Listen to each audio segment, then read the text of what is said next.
What happened? Were they out of tomato soup at the supermarket or something?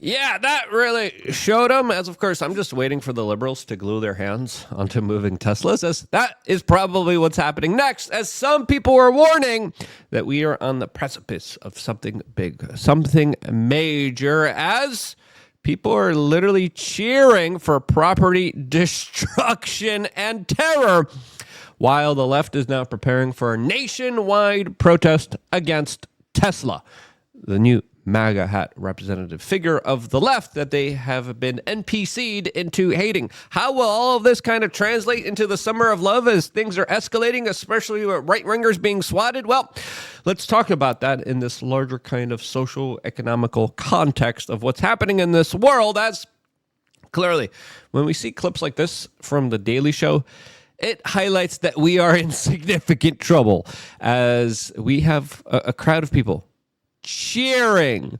celebrating, laughing, saying, yeah, woo, when they're talking about people shooting up a Tesla dealership. That's not funny. That's not nothing to cheer for, but it shows you just how far gone some people are. It shows you the sentiment of some individuals that are now aligned with other people that are also cheering and hoping Luigi Mangione gets freed here, as I think there's a significant shift here, especially with the political hopelessness of the left here, especially with the politicization of almost everything in our society. Have we gone off the cliff? Are we too far gone? Is there an inevitable civil war conflict at our feet? Or is this the last kind of bellows of a dying beast that no longer will have institutional power? You be the judge. We'll talk about that in just a little bit. Before we do, here's the clip. I don't want to play the actual video. I'm just going to play the audio, because I just want you guys to listen to this in its full context here, because I think it's important. Jim, they're taking to the streets or the parking lots.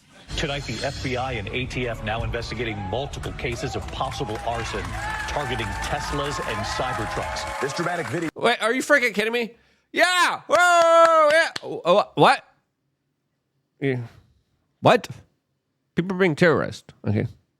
There's people afraid of their lives. There's people having their property burned in front of them. And you found that to say,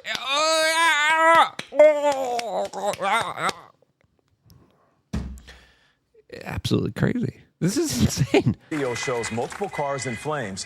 Police say the attacker used Molotov cocktails. It's the latest in more than a dozen. Why? Molotov cocktails? What? Are you freaking kidding me? Like, this is insane. This is crazy. Instances of arson and vandalism targeting Tesla. The same suspect shot more Teslas with a gun. Tesla Cybertrucks were set on fire in Kansas City, and earlier this month, shots fired at a Tesla dealership in Oregon. Cybertrucks on fire in Seattle. Wow, you guys like petty acts of domestic terrorism, huh? Yeah, now I don't know if they would be, classified as petty, since, actual people are dealing with property destruction. Actual companies are dealing with a significant attack on their ability to operate within the United States, as auto shows have already canceled Teslas from being there. But, some of the responses here specifically leave a lot of people kind of surprised here, especially with just how absolutely wild this situation is. Specifically, when it comes to all of these events that have been slowly and surely escalating. You go on Twitter now, it's non-stop videos, since the Teslas have surveillance cameras all around them. They have a thing called Sentry Mode that allows them to videotape anyone when someone gets near their car or touches their car. And now we are dealt with an overabundant amount of video footage of individuals keying cars up. Other individuals reached into their buttocks and decided to give a Tesla some of their butt juice onto the door handle They don't really have door handles on where you access the Teslas. And again, a lot of these people, one thing that's remarkable about all of this is that these people know that, there's surveillance cameras everywhere now. But they are still so emboldened. They are still so zealous over their cause here that it doesn't matter. They'll do it in public. They'll damage someone else.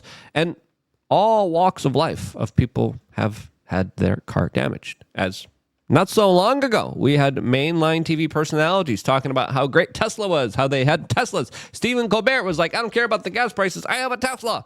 Tesla's great for the environment. Just a few years ago. And now the sentiment has changed. And it is a dangerous sentiment. Stickers like this are going up in places like New York City, as there are far greater security threats now against individuals like Elon Musk and other people, a part of the Doge network, that are also being doxxed and threatened and swatted. Tim Pool, I think, had a very interesting take here, as of course, this is his kind of forte here. We were talking about this for quite a long time whenever I was on his show, but it definitely does seem we're entering some very interesting times. Before getting into Tim Pool's take on here, which I think is a big, huge rush of cold water for a lot of people to understand here, since a lot of the right's like, we won, we're victorious. Well, hold on there. There's still some bigger things that play here that are going to be unfolding in very precarious ways that do threaten civil society.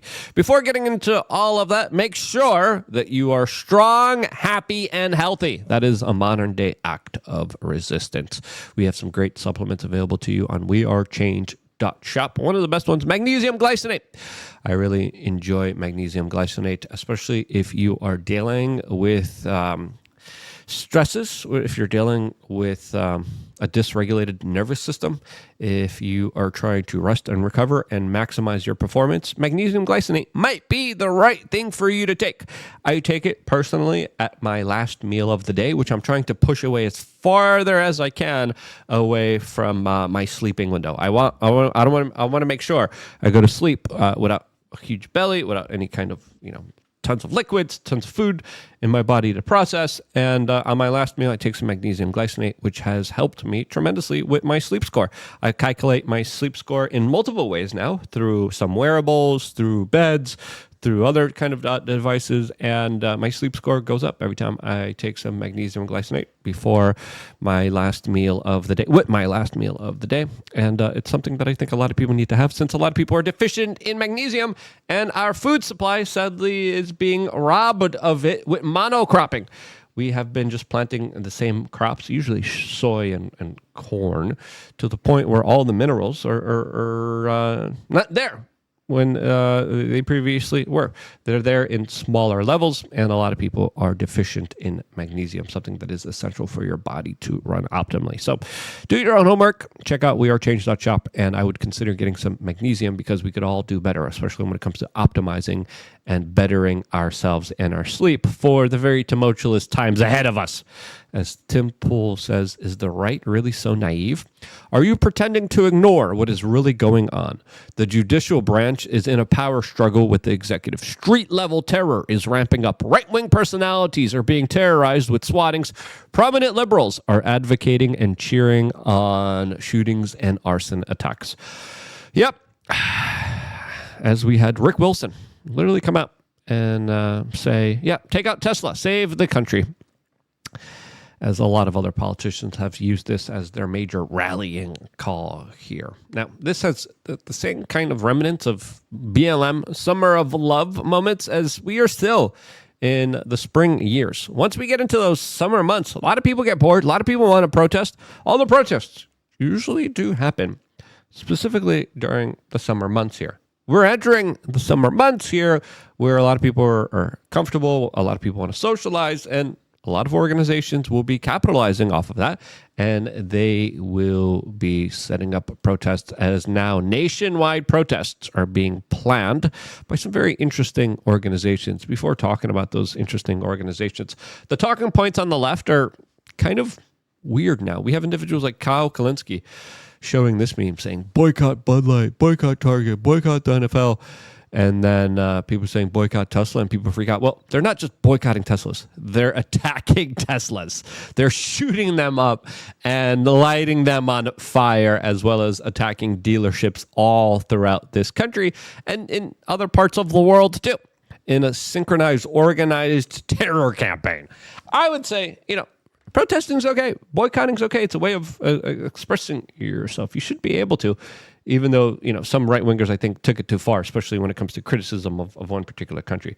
They made it illegal, which is kind of insane that one country gets special protections. But regardless of that specific topic here, I think everyone should be treated the same under the same laws. But once you violate those laws, once you institute a terror campaign, you're dealing with something different here. And they could be all coy, and they could be like, no, we're just boycotting.